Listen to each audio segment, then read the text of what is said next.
Work. So we continue with problems 0.7, solving equations. Problem 0.7, solving equations. So let's look at number 23. Number 23 is a linear equation. As I said, I always start with the very basic ones before I progress to the more complicated ones.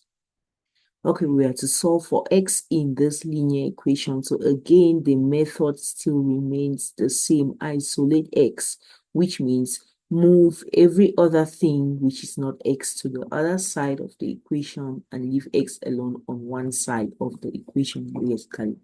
So that's what it means to isolate x. All right, since 3 is being subtracted here, in order to move it to the side, we do the opposite, which is adding 3 on both sides. So it's a 5x minus 3 plus 3 equals 9 plus 3, which means 5x is equal to 9 plus 3 rather, all right? Which means 5x is equal to 12. Okay, remember negative 3 plus 3 will then be 0 and 3 will disappear from this side.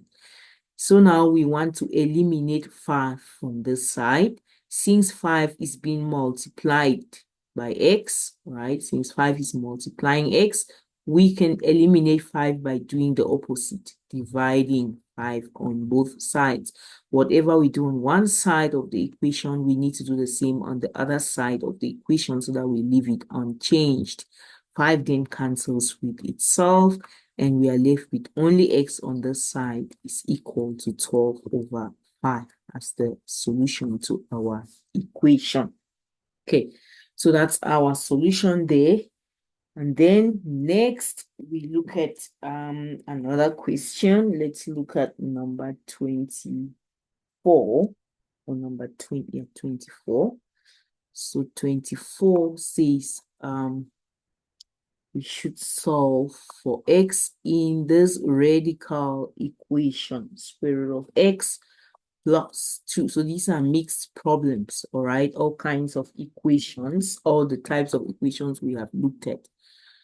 Okay, so in this one, we said that in order to solve a radical equation, the first thing to do is to isolate the radical. Then you raise both sides of the equation to the power of the index to eliminate the radical, all right? Isolating the radical means moving 2 to the side and leaving the radical alone on this side. Since 2 is being added to this other term, we can remove 2 by subtracting it on both sides, doing the opposite of addition. Plus 2 minus 2 equals 11 minus 2. So that square root of 3x is then going to be equal to 9, all right? Then our radical is isolated. We can then square both sides to eliminate the radical. The 2 and the square root sign cancel each other. And I showed you how this cancellation process takes place, all right? I showed you this in our previous video that it happens by our laws of exponents.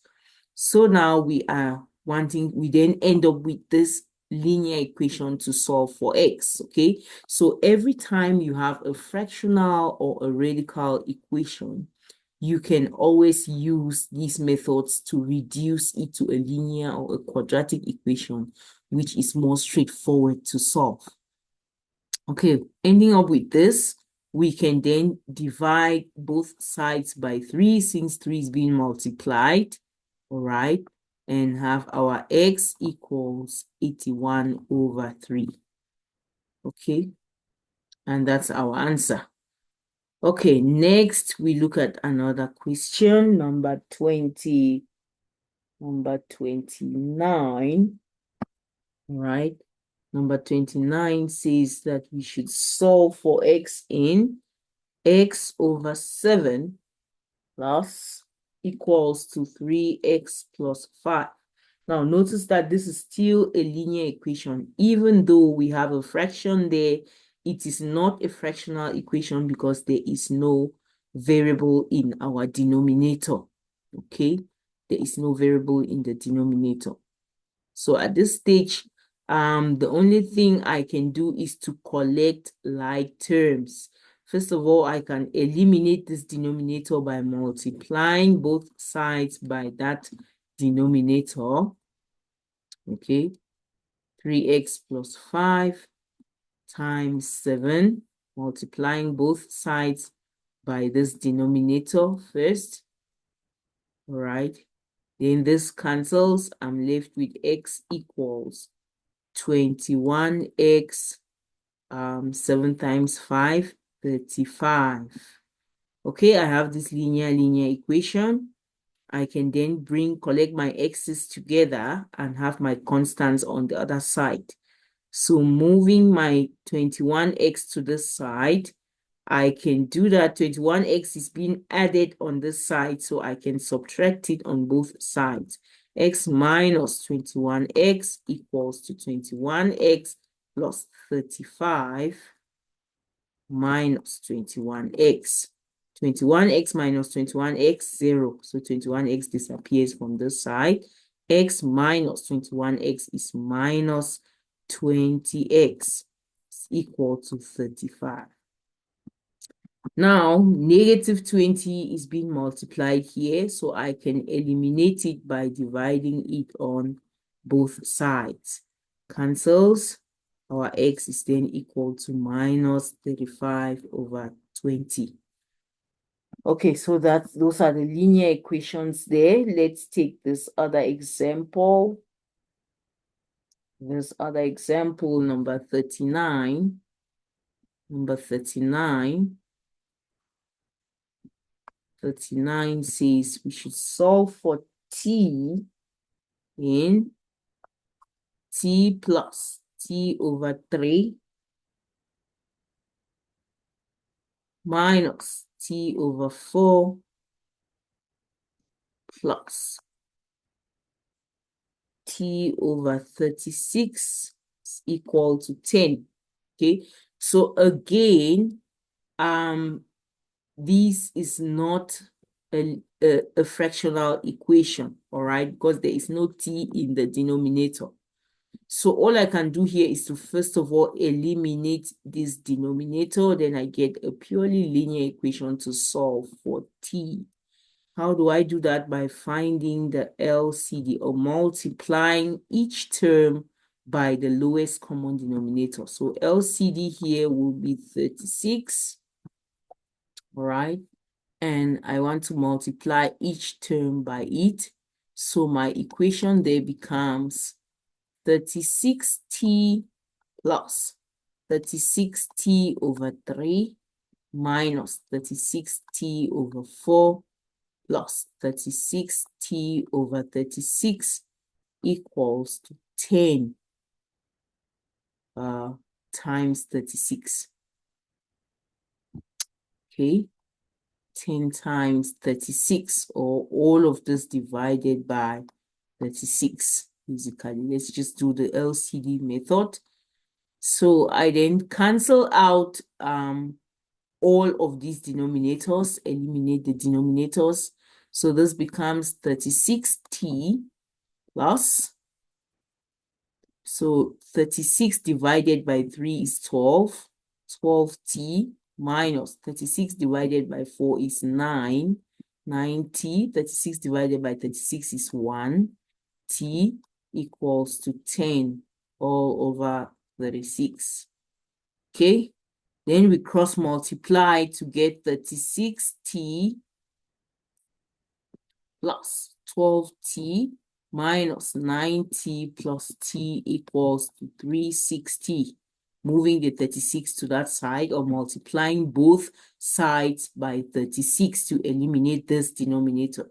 So I then have this linear equation to solve for t. Collecting like terms together, 36 plus 12 will be 48. 48t minus 9 will be 39. 39 plus 1 will be 40. So 40t is equal to 360. So we divide both sides by 40. right? This means that t is equal to 9. 360 over 40, which is 9. That's our value for t. Okay, so that's that example. Let's take another example.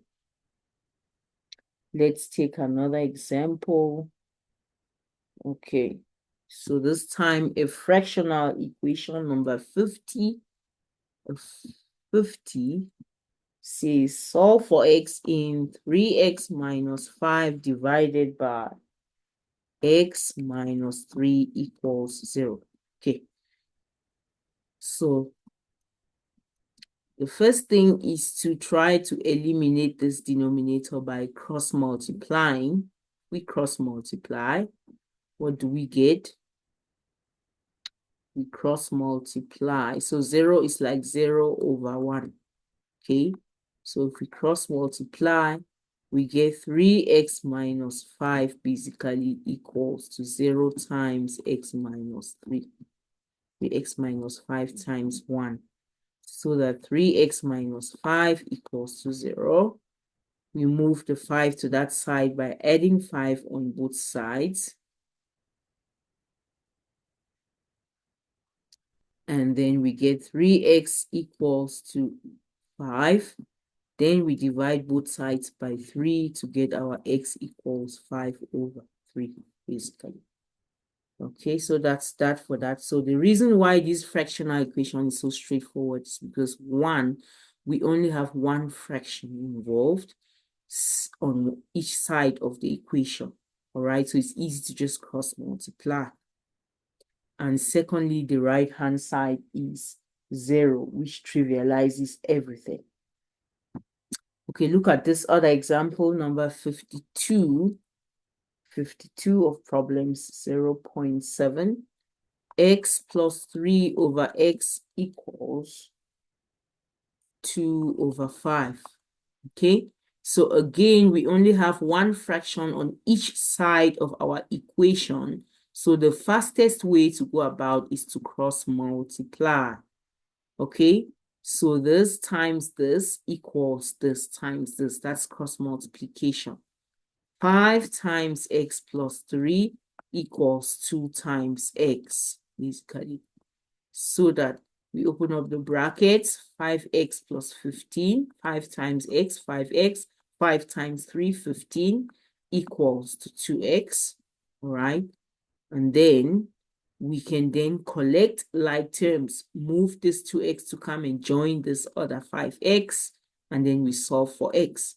So it becomes a 5x plus 15 minus 2x equals to 2x minus 2x. So 5x minus 2x is 3x plus 15 is equal to 0. Then we move the 15 to the side. Since it's been added, we subtract it on both sides.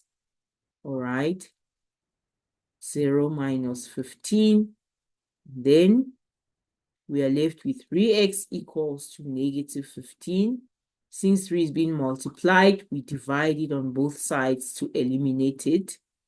And we then have our x equals minus 5. That's our answer.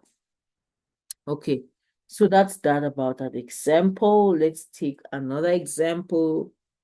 Okay, a different type of fractional equation, number 60. 60 says x plus 2 divided by x minus 1 plus x plus 1 divided by 3 minus x equals 0. And we are solving for x in this fractional equation. So notice that this one is a bit different because we have two fractions in on one side of our equation. All right. So the best thing to do is to first of all combine these two as one fraction. Then we use the method we just saw in the previous question to solve it. And how do we combine this? By using the LCD, getting a common denominator for both of them and make them one fraction. LCD again, remind that LCD is the product of all the factors of the denominators without any repetition.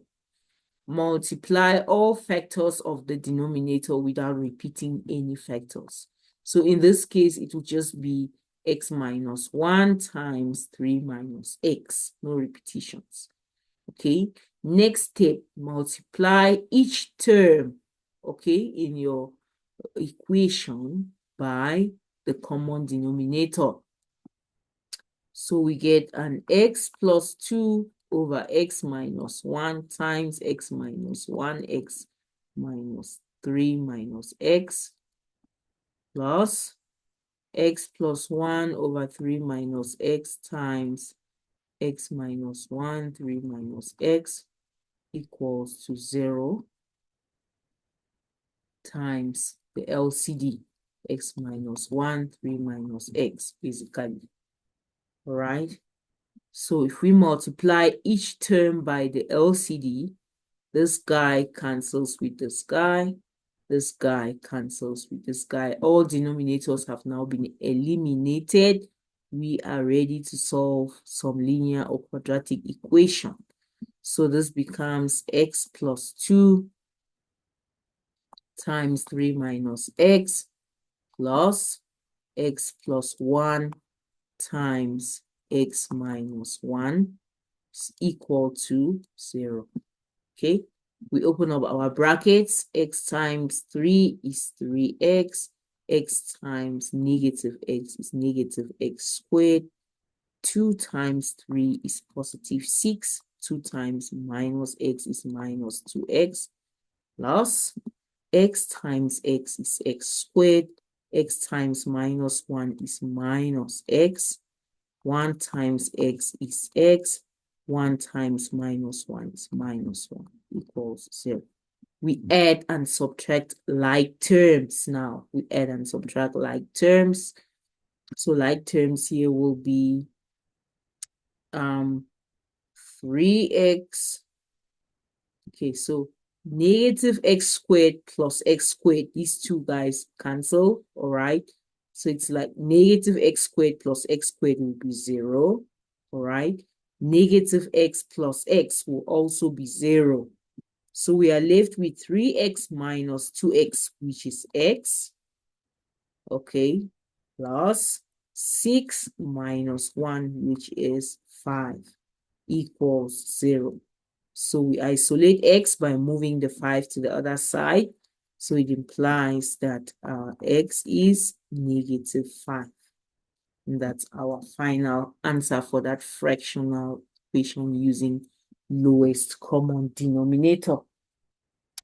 Okay, let's take this other example, number 61. Okay, number 61. Let's take this last one before the end of this video for the sake of its length. Number 61 says y minus 6 over y minus 6 over y is equal to y plus 6 over y minus 6.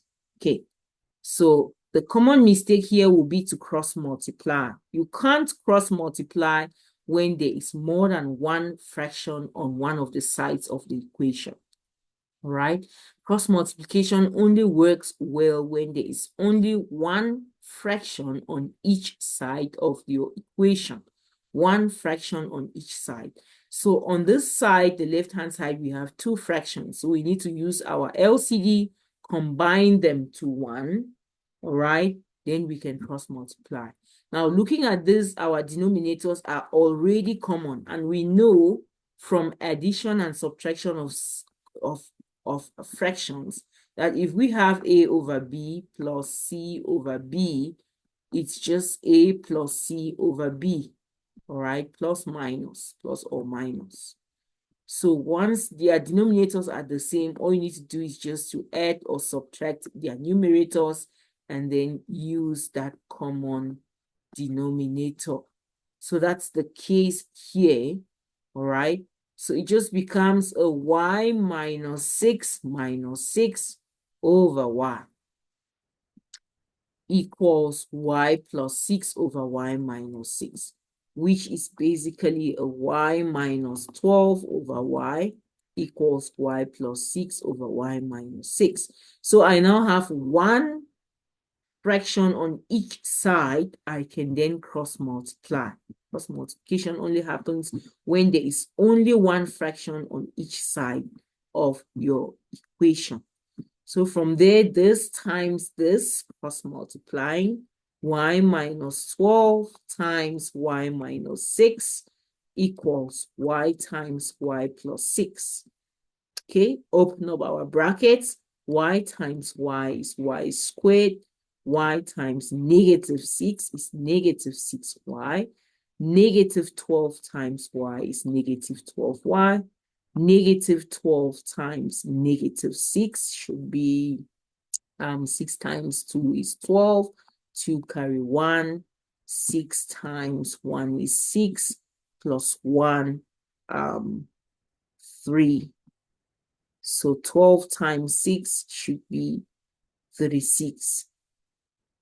And 6 times 2 is 12. 2 carry 1, 6, 72. Sorry, not 36. 72. Okay. So it's 72 there, positive 72, because negative times negative becomes positive, equals to y times y squared, y times 6, positive 6y. Okay, so that's it. We can then collect like terms together, bring everything to the side.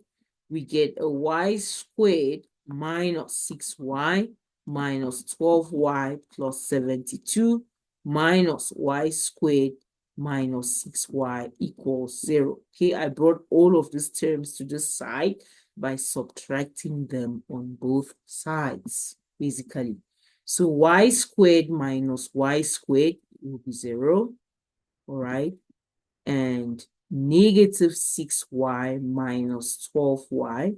So negative 6y minus 12y minus 6y should be negative 24y plus 72 equals 0.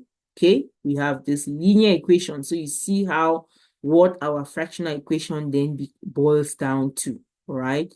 So every time you apply this LCD and simplify, your fractional or radical equation usually reduces to a linear or a quadratic equation. So for now, it's reducing only to linear equations because we will only look at quadratic equations in our next section. Okay, so then I want to isolate my y and solve this linear equation for y. So first of all, I subtract 72 on both sides to eliminate 72 from this side. I get a minus 24y equals minus 72. And then I want to divide both sides by minus 24, right, to eliminate 24 from this side and get y to be 72 over 24, which you can simplify further.